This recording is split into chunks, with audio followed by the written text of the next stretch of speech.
mm, del espectro alcohólico fetal. Entonces, esas siglas son las de el nombre de la enfermedad en inglés. Es un síndrome que ya está bien caracterizado.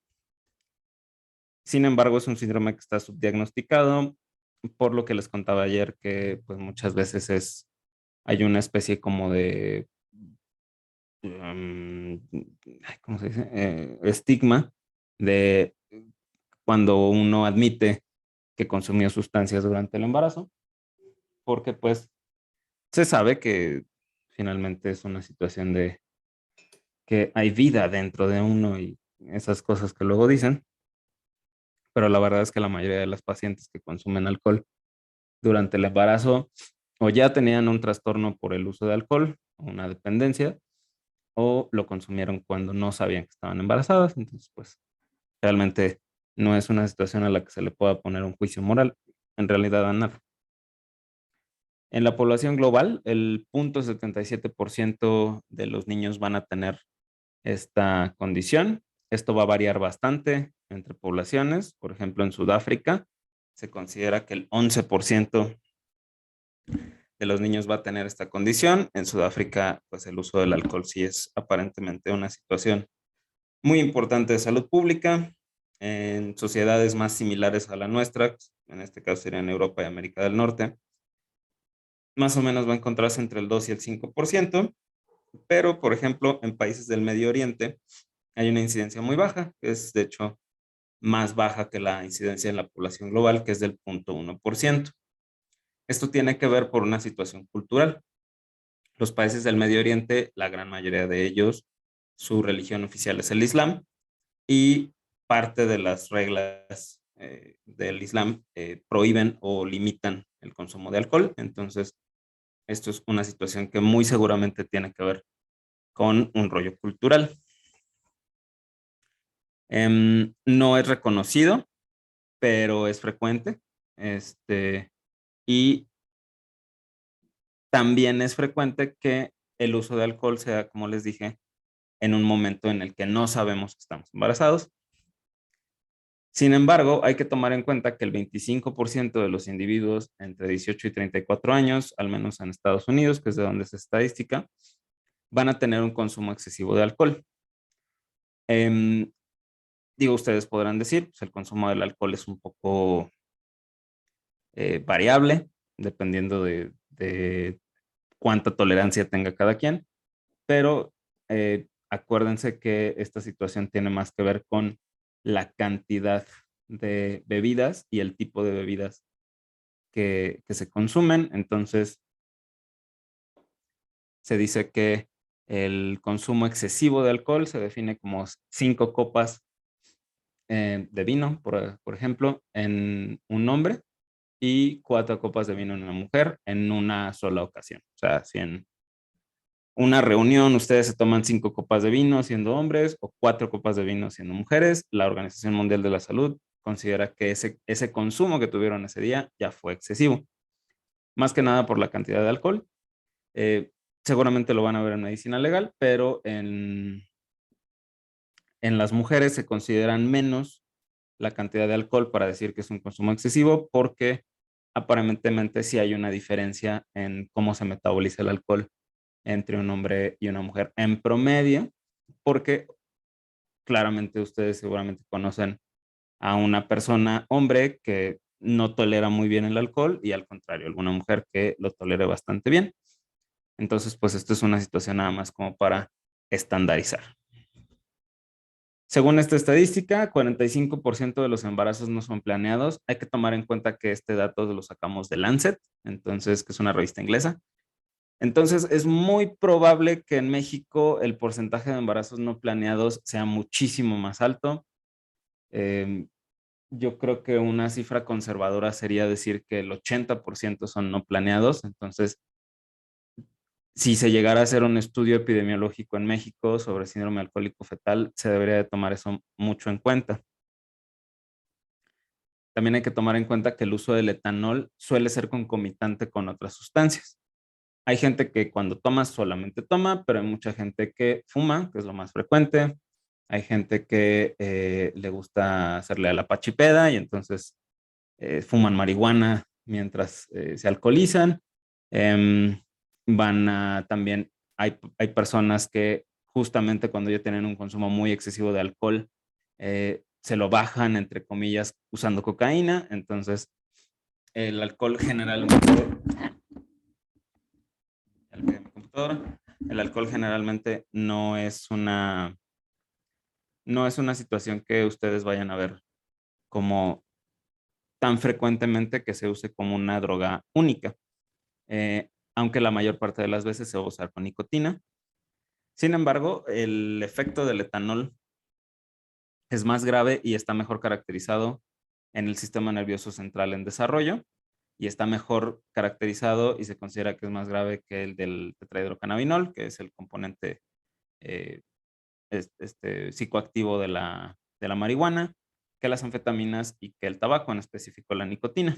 Ya vimos que el tabaco tiene otros efectos que tienen que ver con crecimiento, con que la vasculatura funcione bien, etcétera. Entonces, o sea, no les estoy diciendo que fumen mota estando embarazados porque es menos peligroso. Claro que tiene sus efectos, pero los efectos del etanol son como están muy bien definidos porque están más estudiados. Los efectos del THC todavía no están tan estudiados. Bueno, ¿qué le va a hacer el etanol al embrión? Si se consume durante los periodos críticos de la embriogénesis, que es entre la cuarta y la tercera semana, tercera y cuarta, va a interrumpir dos procesos muy importantes, que es la gastrulación, que es el momento en que se forman las tres capas germinales, ectodermo, mesodermo, endodermo, y va a afectar específicamente el evento de neurulación, que es cuando se forma el tubo neural y pues se crea el sistema nervioso del embrión. El etanol va a generar daño oxidativo por la manera en que se metaboliza. Y aparte de ese daño oxidativo y esa creación de radicales libres de oxígeno, también vamos a tener metabolitos tóxicos para el DNA y para la célula, como el acetaldehído. El acetaldehído es el responsable de que ustedes tengan, por ejemplo, dolor de cabeza cuando tienen una resaca o cruda, como le decimos vulgarmente. El acetaldehído es responsable de que uno se deshidrate, es responsable de que haya toxicidad en las células hepáticas. Entonces, si eso nos hace a nosotros como adultos, pues al embrión que está en desarrollo, pues también le va a dar en la torre. El alcohol va a generar apoptosis y migración anormal de las células de la cresta neural. Entonces, esto va a explicar los defectos craneofaciales del paciente con eh, síndrome del, perdón, espectro alcohólico fetal. Y aparte de todo, va a generar una proliferación anormal de las células neurales progenitoras, que son finalmente las que dan origen a las neuronas corticales, a las neuronas de los núcleos basales, del cerebelo, etcétera. Y entonces, al haber menos neuronas, porque proliferan anormalmente, va a haber microcefalia o puede haber migración cortical anormal, que es que se encuentren células de la corteza donde no deben de encontrarse, y a eso se le llaman heterotopias. Las heterotopias son importantes porque son causa de crisis convulsivas. Y resulta que el etanol también genera un déficit de producción de este polipéptido que se llama el POMC o la propiomelanocortina, que dentro de las cosas que hace es que en este polipéptido en realidad están codificadas tres cosas. Está codificada una beta endorfina, que es muy, muy importante. Está codificado la hormona estimulante, la hormona liberadora de los corticotropos, que tiene que ver con estimulación de la suprarrenal. Y está codificada la hormona estimulante de los melanocitos. El problema cuando hay un déficit de este polipéptido es precisamente la falta de la beta endorfina. Cuando la beta endorfina no se produce, no se genera un efecto de regulación negativa en la respuesta al estrés. Entonces, cuando ustedes están estresados, suponiendo que su sistema nervioso y su sistema endocrino funcionan bien, cuando ustedes están estresados, como por ejemplo al tener dolor, van a liberar cortisol, pero al mismo tiempo van a liberar endorfinas. Y entonces esas endorfinas van a evitar que la respuesta del cortisol sea muy exagerada. Una respuesta muy exagerada y sostenida al cortisol, que ya es lo que llamamos estrés, un estrés eh, a nivel cerebral y hormonal y bla, bla, bla, es un factor de riesgo para desarrollar ciertas enfermedades mentales, por ejemplo, la depresión. La depresión está muy, muy relacionada con eventos estresantes. Y entonces, si yo pierdo esa beta endorfina que me está regulando la respuesta al estrés, el niño también va a tener una respuesta normal al estrés y entonces puede tener trastornos neurocognitivos que sí los tiene. Esta es la característica facial clásica de un niño con síndrome del alcohólico fetal. Son 3 características básicas, que es las fisuras palpebrales, es decir, la longitud del párpado es más pequeña.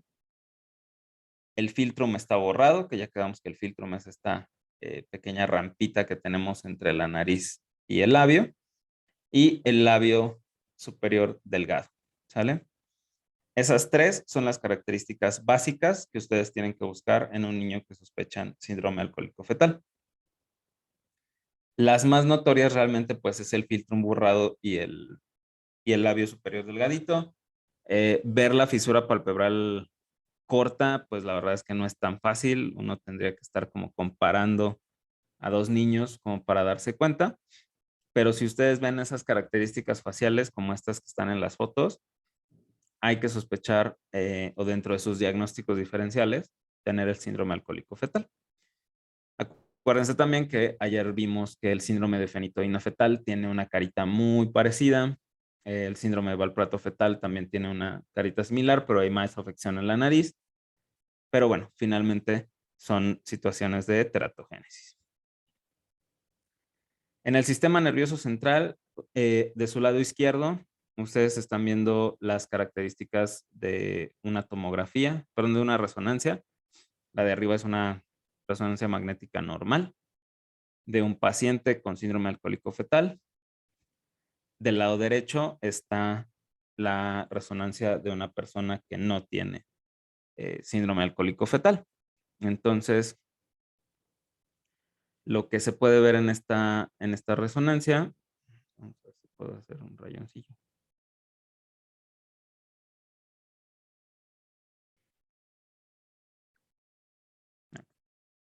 Lo que se puede ver en esta resonancia, por ejemplo, ustedes lo comparan es,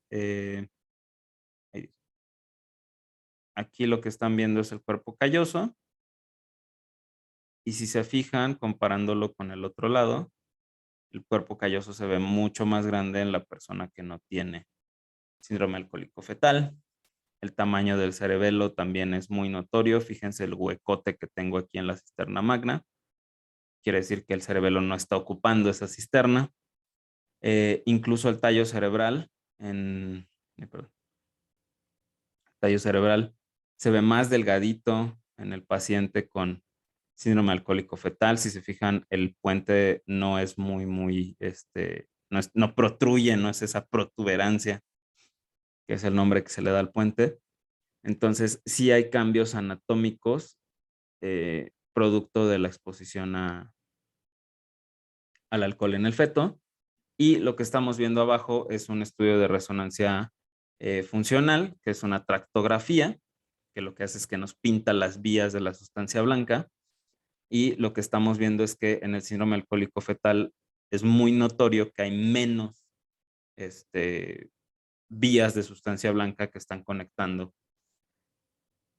a este cerebro o a estos hemisferios.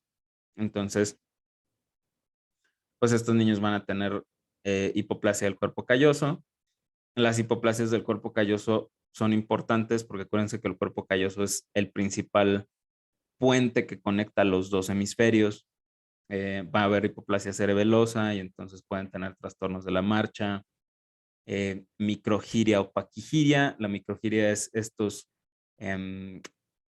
circunvoluciones cerebrales como muy chiquititas, o la paquigiria es que son muy grandotas y no están bien diferenciadas. Eso es un trastorno de la migración neuronal. Puede haber hipoplasia del tallo cerebral y lo que decíamos de la conectividad reducida de la sustancia blanca. Obviamente, todo esto depende de el momento en que se expuso la paciente o el bebé al alcohol, la cantidad a la que fue expuesto y el tiempo, la cantidad de tiempo que estuvo expuesto.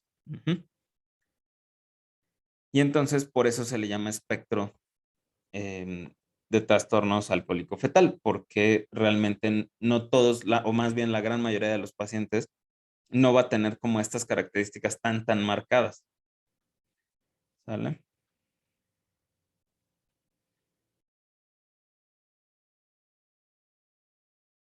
¿Dudas hasta aquí?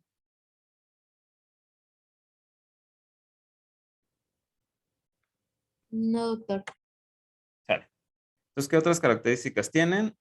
Aparentemente hay una percepción disminuida del olfato y del gusto. Las neuronas olfativas son afectadas por el etanol.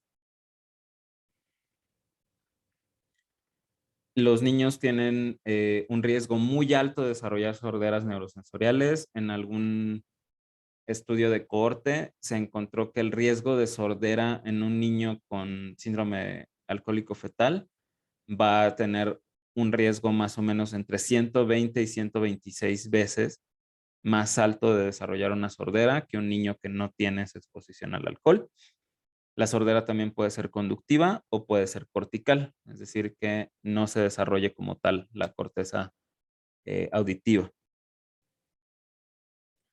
Como van a tener estos problemas para la audición, vamos a tener trastornos del desarrollo del lenguaje, que incluso los niños que escuchan bien van a tener estos trastornos, pero eso tiene que ver con algo que se llama procesamiento auditivo, o sea, no es ahora, el problema no es que no escuche, es que no estoy ligando bien los estímulos auditivos con palabras y con lenguaje, entonces a eso se le llama trastorno del procesamiento auditivo. Pero la gran mayoría de los niños que tienen trastornos del desarrollo del lenguaje, que tienen síndrome alcohólico fetal, va a tener que ver con la sordera. En general, si ustedes encuentran a un niño que tiene un retraso del lenguaje muy importante o un trastorno del lenguaje muy importante, siempre hay que valorar que ese niño escuche bien, ¿sale? El lenguaje lo aprendemos entre muchas cosas a oídas, ¿sale? Entonces, si el niño no escucha bien, pues obviamente no va a aprender a hablar bien. Estos pacientes pueden tener déficit de atención y memoria. Muchos pacientes con síndrome alcohólico fetal tienen concomitantemente el diagnóstico de TDAH. Entonces, probablemente es más común que se les identifique como niños con TDAH a que se les identifique el origen de ese TDAH como parte de su espectro del síndrome alcohólico fetal. Algunos van a tener claramente discapacidad intelectual o pueden tener trastornos específicos del aprendizaje.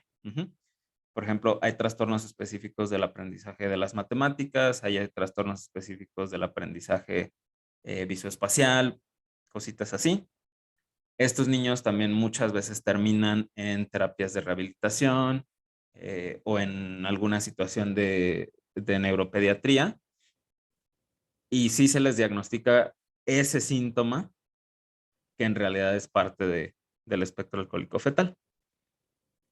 Y algo que se ha visto, curiosamente, es que mientras mayor sea la exposición al alcohol durante el periodo de desarrollo, y obviamente al tener mayor exposición al alcohol, va a haber más riesgo de desarrollar espectro alcohólico fetal. Lo que también se ha visto es que estos niños que se expusieron importantemente al alcohol van a tener una mayor probabilidad de encontrar el alcohol como una actividad, bueno, el consumir alcohol como una actividad placentera. Entonces, eh, pues esto también puede funcionar como un agravante, sobre todo cuando ya son adultos, en que tengan estas disfunciones sociales o disfunciones del comportamiento. Pues, empiezan con un trastorno del uso del alcohol. Entonces, eso es una cosa interesante que se ha observado. Ujú. Otras características son los trastornos de la marcha, por lo que les decía, si tienen una hipoplasia cerebelosa importante, pueden tener trastornos de la marcha de tipo ataxia, pueden tener disartria por lo mismo, pueden ser niños hipotónicos, esto probablemente está relacionado con la disgenesia del cuerpo calloso, y también en este caso los déficits motores gruesos, es decir, de la marcha, del movimiento de las manos, pero el movimiento como más de alcanzar y cosas así más bruscas, por así decirlo, más toscas, se relacionan con la cantidad de alcohol que se consumió durante el embarazo. Entonces, si mamá consumió mucho alcohol durante el embarazo, es más probable que el bebé vaya a tener un síndrome alcohólico fetal caracterizado por déficits motores muy importantes, sobre todo, reitero, motores gruesos. 13% de los niños van a presentar microcefalia, dependiendo del grupo en el que se estudie, obviamente. 8% van a tener disgenesia del cuerpo calloso y 6% van a tener heterotopias corticales. Entonces, si se fijan, realmente son los menos los que van a tener todo el espectro como tal alcohólico fetal, o sea, que esté caracterizado tanto por las dismorfias faciales como las malformaciones a nivel del sistema nervioso, y obviamente esto va a provocar que tengan las características conductuales o cognitivas. Pero, reitero, esto es un espectro. Entonces, va a haber niños que solamente tengan las características conductuales sin tener las dismorfias faciales o las malformaciones neurológicas porque su exposición al alcohol fue muy pequeña, ¿sale? Por eso decimos ahora que es un espectro. Y al ponerle el nombre de espectro, lo que se busca es que se detecten la mayor cantidad de los pacientes, porque ya sabemos por distribución gaussiana que la gran mayoría de los pacientes no van a ser ni los que están casi asintomáticos ni los que tienen todos los síntomas, sino los que estén en medio, ¿sale? Sin embargo, es muy importante tomar en cuenta que en una cohorte de niños que no se expusieron al alcohol prenatalmente, la disgenesia del cuerpo calloso solo apareció, por ejemplo, en el 0.5%. Entonces, sí es una situación que es, o que existe muchísimo más el riesgo de que ocurra cuando me expongo al etanol en, pues en la vida fetal, ¿sale? Y el 15% de los niños van a tener un electroencefalograma normal. Estos electroencefalogramas incluyen, obviamente, a aquellos que tienen diagnóstico de epilepsia. Otros hallazgos que pueden tener son trastornos del sueño, como parasomnias, o sea, lo que se llama trastorno del comportamiento del sueño REM, que es, por ejemplo, que actúan los sueños, pues así, insomnio, enuresis. Algunos poquitos van a tener algo que se llama espectro de malformaciones del síndrome alcohólico fetal o embriopatía alcohólica, porque aquí el alcohol se consumió ahora sí que a una dosis más importante y en momentos muy tempranos del embarazo, entonces estos chavitos pueden tener malformaciones esqueléticas que no son tan graves como la sinostosis radiocubital, que simplemente es que el radio y el cúbito están fusionados, entonces tienen cierta limitación para el movimiento del antebrazo, no pronan ni supinan como muy bien. Pueden tener hemivértebras, que son vértebras malformadas que solo se forman la mitad del cuerpo vertebral y entonces eso hace que generen escoliosis porque pues, está chueca la columna. Puede haber paladar hendido y muchos pueden tener cardiopatías congénitas, pero se considera que las malformaciones fuera del sistema nervioso que están más relacionadas con consumo de alcohol prenatal son las esqueléticas y las cardiopatías congénitas. Ok, entonces, ¿cómo se diagnostica el síndrome alcohólico fetal? Hay muchos sistemas de diagnóstico como criterios. Existen estos, que son los criterios de Hoyme, o Hoyme, no sé cómo se pronuncia el apellido de ese señor. Existen otros de Inglaterra, existen otros de, creo que Asia, no me acuerdo. La cosa es que sí son varios, son más o menos unos 5 o 6, pero en general los que ustedes van a encontrar son los del Institute of Medicine, que son estos modificados de Hoyme. En estos criterios del Institute of Medicine vamos a tener primero dos como determinantes. La primera es si puedo confirmar o no que el niño estuvo expuesto al alcohol de manera prenatal. No se me requiere de que me diga la paciente o la mamá o quien me esté informando. No requiere que se me informe dosis, por ejemplo, solamente necesito saber si hubo o no hubo consumo de alcohol prenatal. Y entonces, dependiendo de las características clínicas que yo encuentre, voy a decir en qué parte del espectro cae mi paciente. Y entonces aquí tengo 4 clasificaciones, que es el síndrome alcohólico fetal, que es como el clásico, el síndrome alcohólico fetal parcial, que tiene ciertas características que no alcanzan para decir que es un FAS completo, síndrome alcohólico fetal o fetal alcohol syndrome, eso es FAS. Tengo el trastorno del neurodesarrollo relacionado con el alcohol, que es la característica más incluyente porque es la que menos criterios me pide. Y el defecto congénito relacionado con el alcohol, que es ahora sí que si tiene la malformación cardíaca o si tiene algún trastorno esquelético, ¿no? O el paladar hendido, por ejemplo. Y entonces, aquí, para determinar en dónde voy a clasificar a mi paciente, tengo, además de estas 4 clasificaciones, tengo 5 características, que es una, las dismorfias faciales, que ya les dije, que quedamos que son el filtrum largo, las fisuras palpebrales cortas y el labio superior delgadito. ¿Sale? Son las 3 clásicas del síndrome alcohólico fetal. ¿Ok? Entonces, si las tiene, ya cumple criterio de síndrome alcohol fetal o síndrome alcohol fetal parcial. Y entonces, ¿cómo voy a diferenciarlas?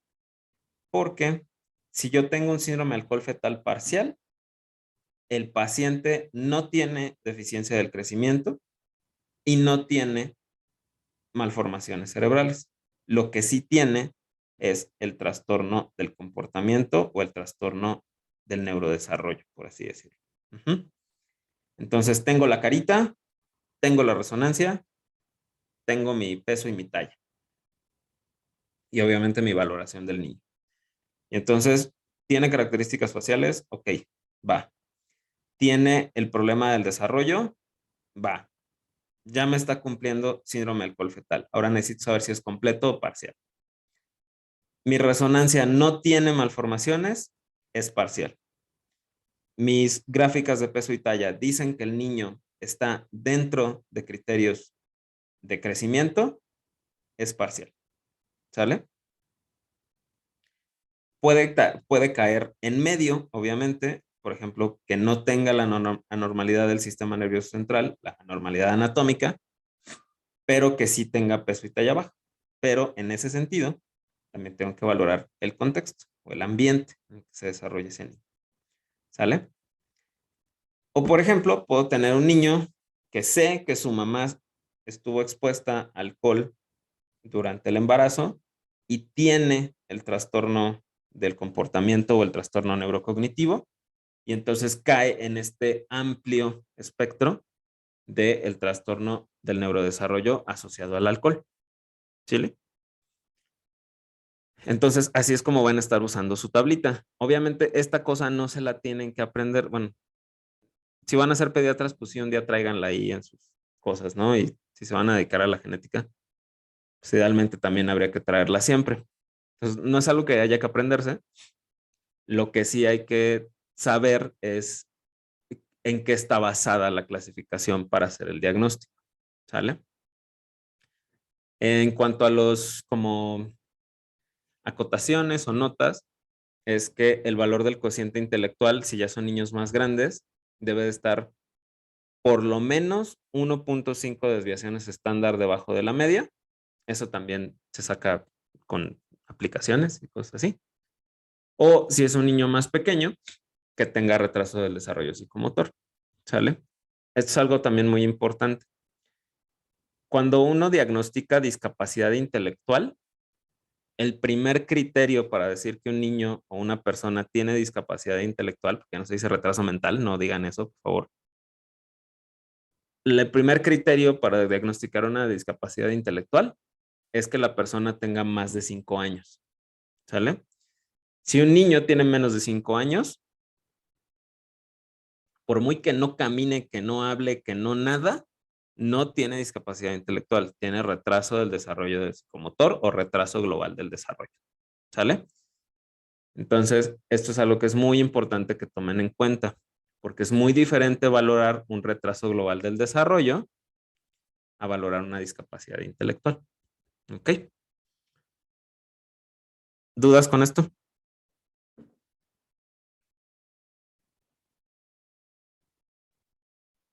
Doctor, ¿se tendrían que tener las tres características faciales para decir que sí las tiene o con una que se encuentre?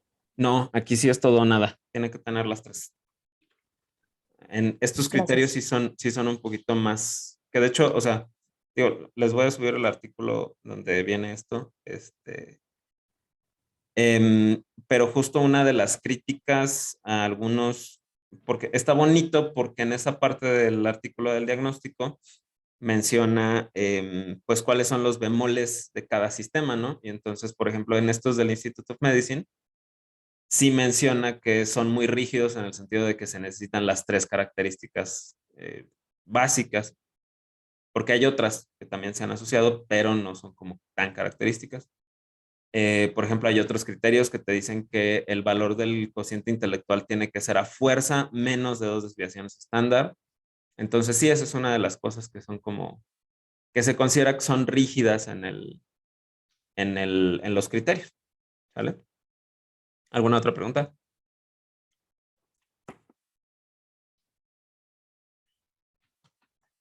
Ok. Entonces, esta es la parte fácil, cuando ya confirmaron que el niño se expuso prenatalmente al alcohol. La parte difícil es cuando no sabemos si el niño se expuso, entonces aquí nos vamos a tener que basar en la clínica.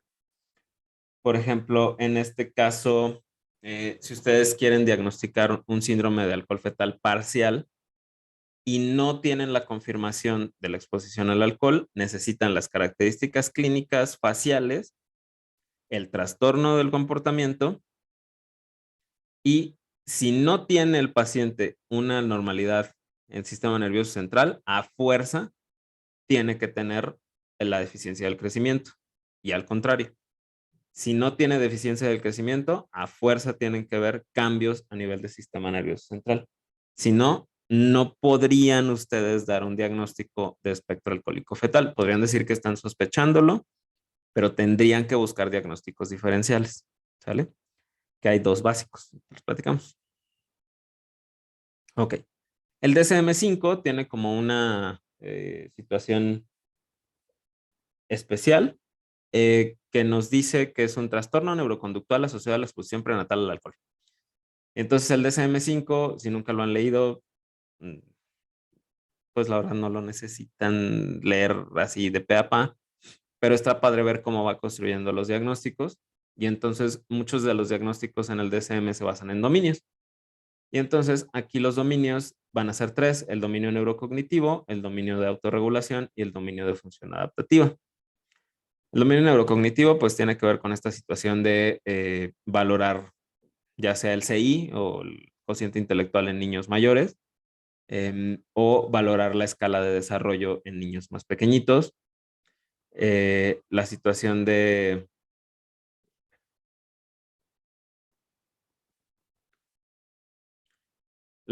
de autorregulación, pues se refiere también a que también se controla este chiquitillo.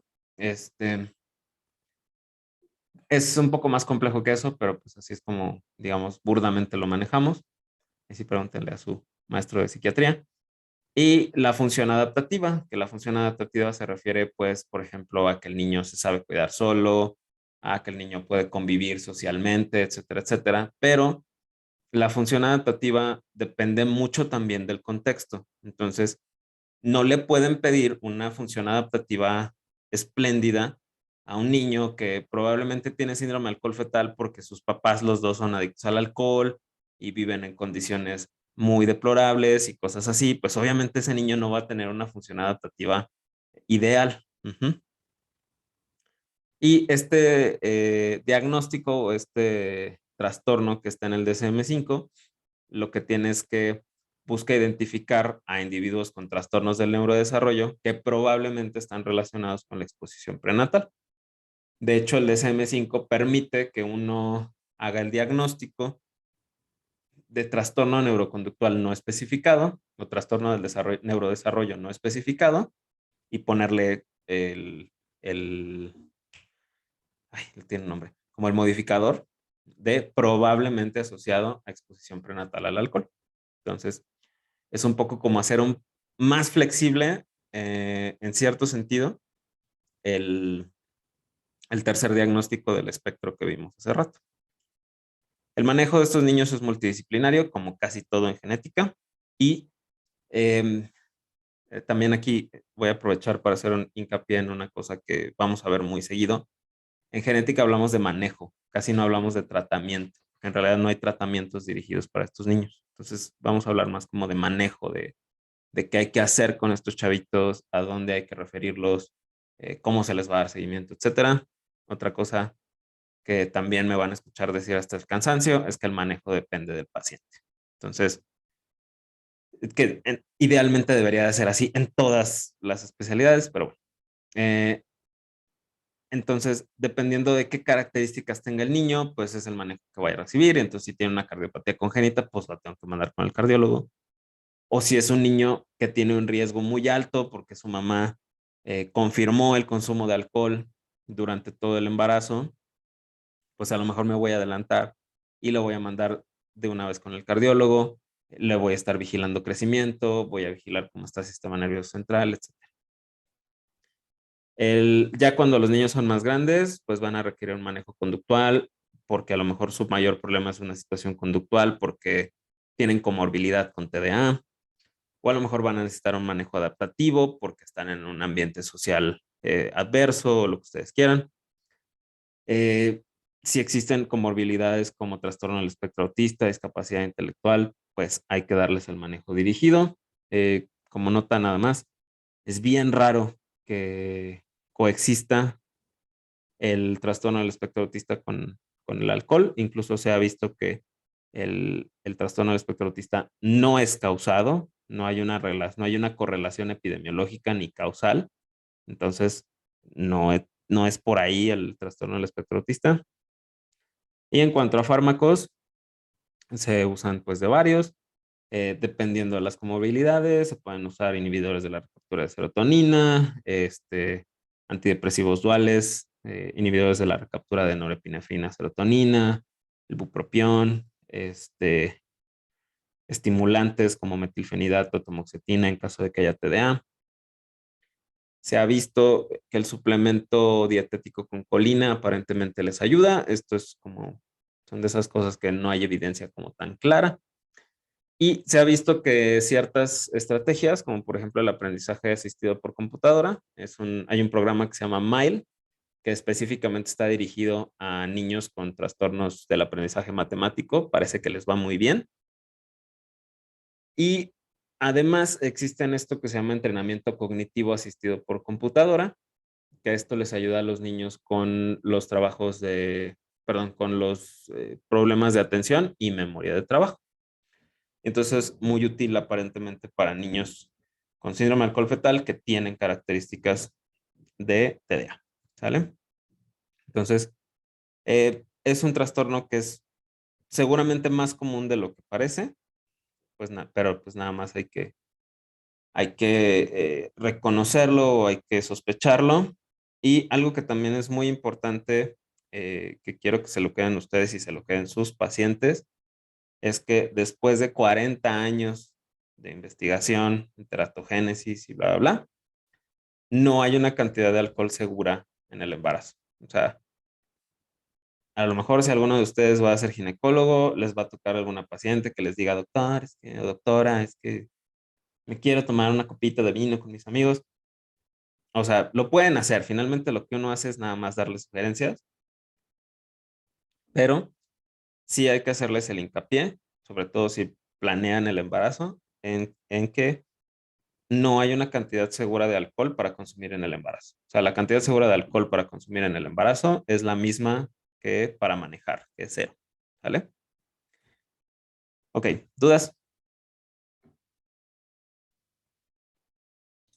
Doctor, en Mándeme. lo que leí, Ujú, decía que muchas veces pues no se iba a presentar síntomas desde chicos y que tenía que estar uno al pendiente porque probablemente en la adolescencia podía presentar algún retraso o problemas en ujú, aprendizaje.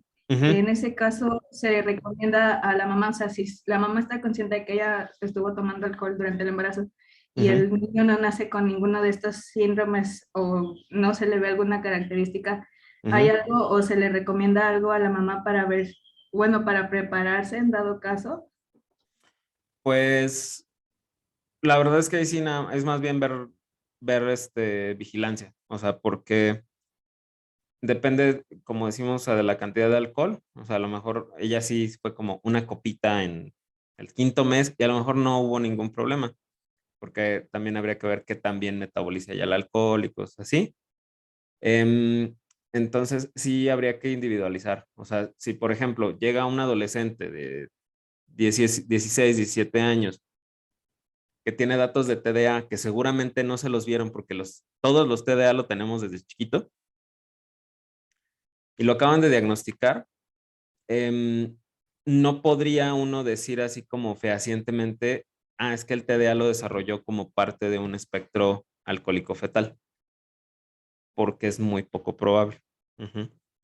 Pero a lo mejor tiene características faciales que nadie más le había notado hasta que llegó alguien que lo vio y dijo, este muchacho tiene cara como de alcohólico fetal. Y entonces ahí sí puede ser. O sea, ahí nos tendríamos que basar en los criterios diagnósticos, ¿sale? Pero si usted me dice, no, pues es que la mamá me confirma que ella se enteró hasta los 3 meses que estaba embarazada y tomaba 3 veces a la semana. Y ahorita está llegando el muchacho de 15 años con un trastorno del comportamiento, incluso se ha visto que tienen más riesgo hasta de desarrollar psicosis. Y entonces ahí sí yo diría, ok, a lo mejor es un trastorno neurocognitivo asociado a consumo de alcohol en la etapa prenatal.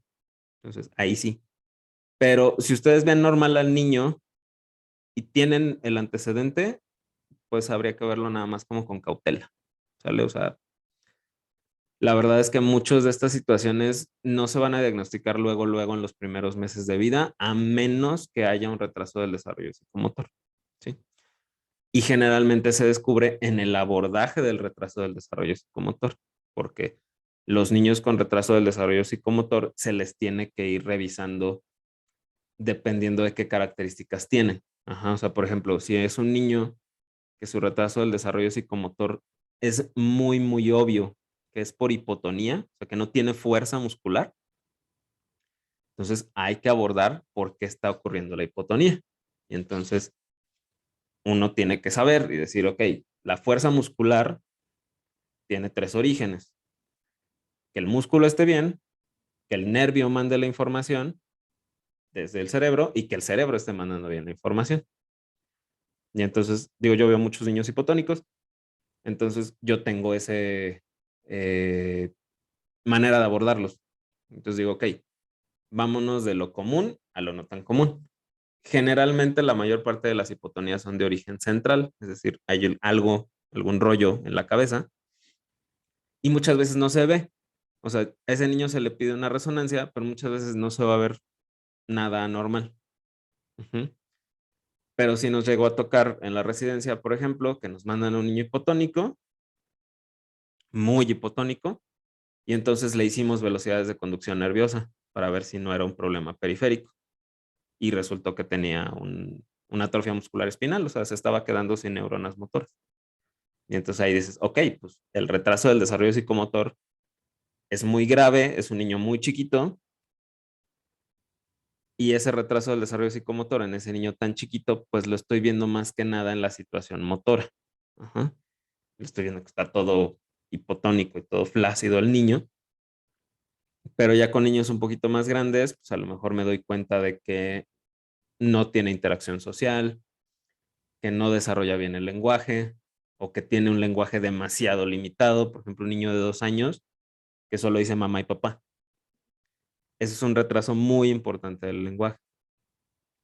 Entonces, justo cuando ya se empiezan a abordar esos retrasos del desarrollo, es muchas veces cuando uno cacha que mamá consumió alcohol o que papá trabajaba en una fábrica de vete a saber qué. Ahí es cuando muchas veces se identifican las exposiciones a teratógenos, ¿sí? Probablemente uno de ustedes no lo sabe y a lo mejor su mamá o su papá no se acuerdan, pero a lo mejor ustedes estuvieron expuestos a algún teratógeno y no les pasó nada, ¿sale? Entonces, la verdad sí es bien raro que si el niño está sintomático, el papá te diga así como que yo fui tal, a menos de que sea una persona extremadamente consciente, son muy raras. Pero pues ahora sí que toda la información que se les da de cualquier paciente, ustedes la tienen que tomar en el contexto. O sea, ¿cuántos pacientes diabéticos no conocen que creen que se hicieron diabéticos del susto? O sea, seguro lo han oído, ¿sí o no? Sí, bastante. Ujú. Y entonces, esa misma información la tienen que tomar ustedes en el contexto, ¿sale? O sea, porque tienes, el decir que me dio diabetes del susto parece chiste, pero tiene una cierta base fisiológica. O sea, cuando ustedes se asustan, liberan adrenalina, liberan cortisol y eso hace que se eleve la glucosa. O sea, hasta ahí no está mal, pero saben que la elevación es transitoria. Y entonces cuando el paciente les dice eso, dicen, bueno, pues sí, o sea, y a veces uno hasta les da por su lado para que me pongo a discutir con el señor o la señora, pero ustedes saben esa información en el contexto. Ujú. Y hay veces que incluso se nos da información que sí es muy útil y que parece como muy burda hasta que la ponemos en el contexto, ¿sí? Como lo que les platiqué el otro día de mi paciente que llegó en el servicio, que me dice, doctor, quiero hacerme la mastografía, ya tengo 42 años. Y dije, ay, qué responsable esta paciente que ya viene a su screening. Pero luego me da el contexto y me dice, es que mi hermana y mi otra hermana, mis dos hermanas ya tuvieron cáncer de mama más chicas de lo que yo estoy ahorita. Y entonces yo también ahí estoy agarrando esa información, la pongo en el contexto y digo, no, es que esta paciente no necesita una mastografía. A lo mejor le conviene más una resonancia de mama, a lo mejor le conviene mezclar o combinar dos técnicas, ultrasonido mamario y la mastografía. A lo mejor le tengo que hacer la mastografía cada 6 meses, ¿sale?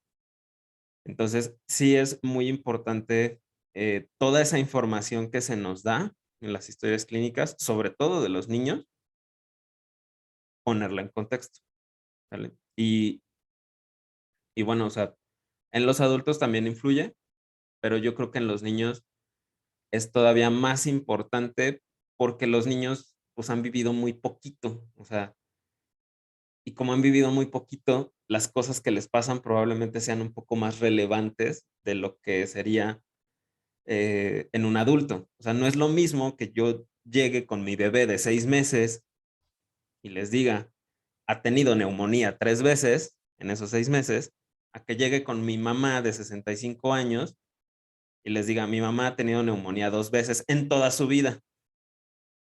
Entonces, el niño les va a llamar la atención porque son 3 eventos muy importantes en muy poquito tiempo, ¿sale?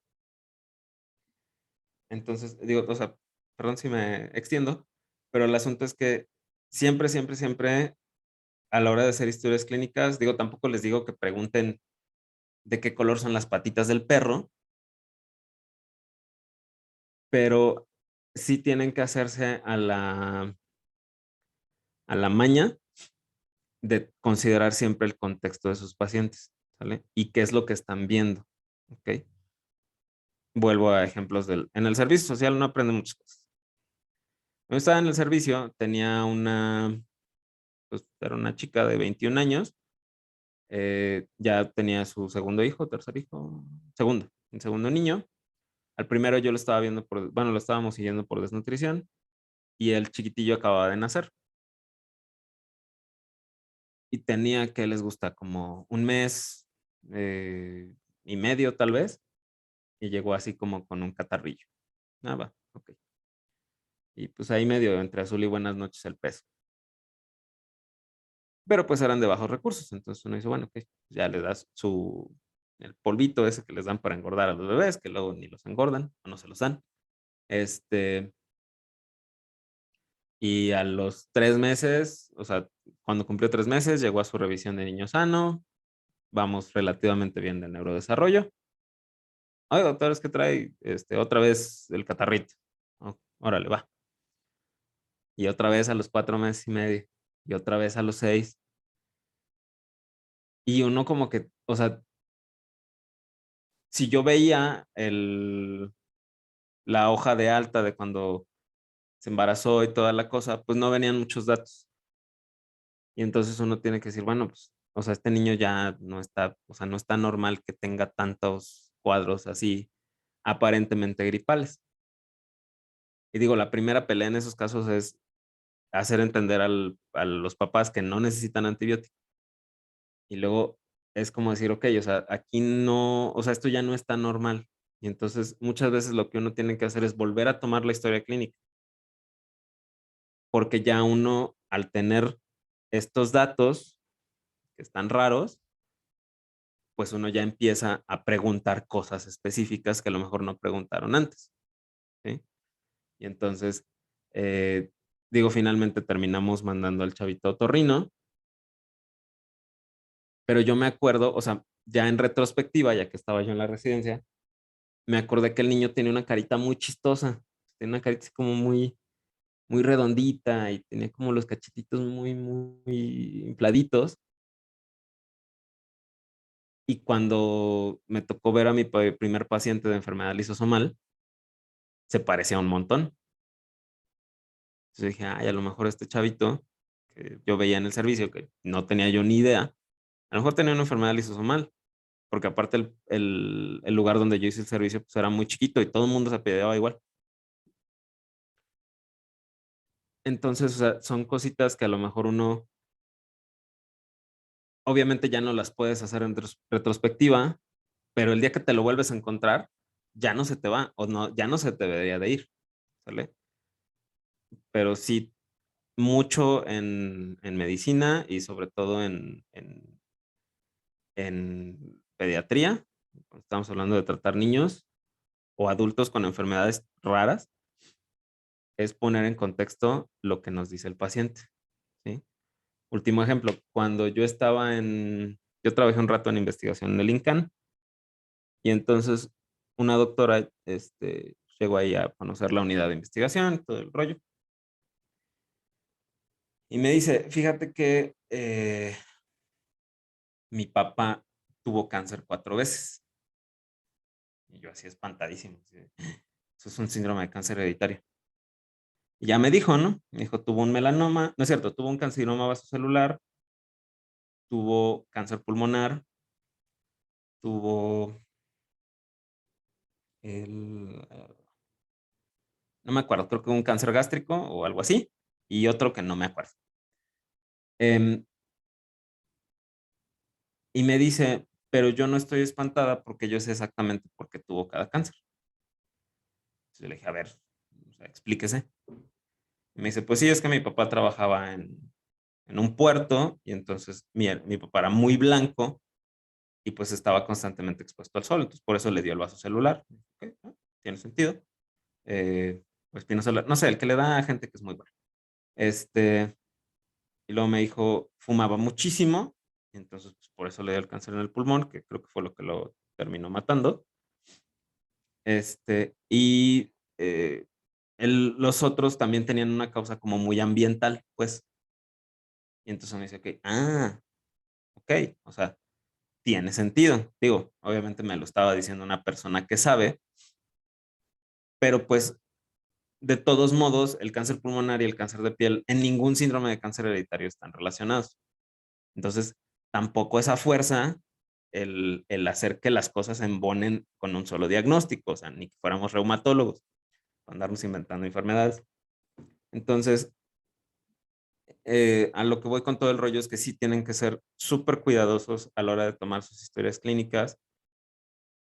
Y no, o sea, si a ustedes les toca atender a un paciente de seguimiento y hay algo que a ustedes no les cuadra la información que hay en el expediente o no les gusta cómo hicieron la historia clínica, háganlo otra vez, no pasa nada, ¿sí? O sea, hay muchos pacientes que ya se saben los formatos de las historias clínicas porque les han preguntado lo mismo cada nueva consulta de primera vez, ¿vale? Entonces, habrá pacientes que les hagan cara y habrá pacientes que digan sí, sin problema, pero el asunto es que finalmente, aunque el paciente les haga cara, lo que están haciendo lo están haciendo en beneficio del paciente, ¿vale? Y finalmente el tener un diagnóstico, que para eso sirve la historia clínica, y digo, los paraclínicos, lo que ustedes quieran, el tener un diagnóstico, obviamente les va a orientar a cómo van a manejar al paciente, pero también ustedes le van a regresar al paciente la respuesta de su duda, ¿sale? Y reitero, lo van a ver en el servicio. Hay pacientes que nada más van a ir a consulta con ustedes a que les digan qué tienen, ¿sí? O sea, va a haber un montón de pacientes que van a llegar con, doctor, es que me siento mareado y como que no ando muy bien y y le checan la TA y le piden unos laboratorios generales, tiene síndrome metabólico. Dicen, mire, es que trae bien alto el colesterol y su presión está en 180/100. Y el paciente va a decir, ok. Le van a dar el tratamiento y a lo mejor ni se lo toman. Es lo que quería era saber, ¿sale? Entonces, si siempre que puedan recapitular la información para obtener un beneficio para su paciente, háganlo. O sea, no les dé pena, no se aguanten las ganas. Si la consulta dura 1 hora y media, 2 horas, pues ni modo, ¿sale? Digo, salvo que estén en el IMSS y que ahí sí es un rollo horrible, pero, o sea, si están en su consultorio o consultando a alguien en cualquier lugar, tómense su tiempo de hacer su historia clínica, ¿vale? Perdón por el discurso. ¿Alguna otra duda? Gracias, doctor. Vale, bueno. Bueno, entonces nos vemos el lunes. Bonito fin. Bye. Igualmente, doctor, gracias.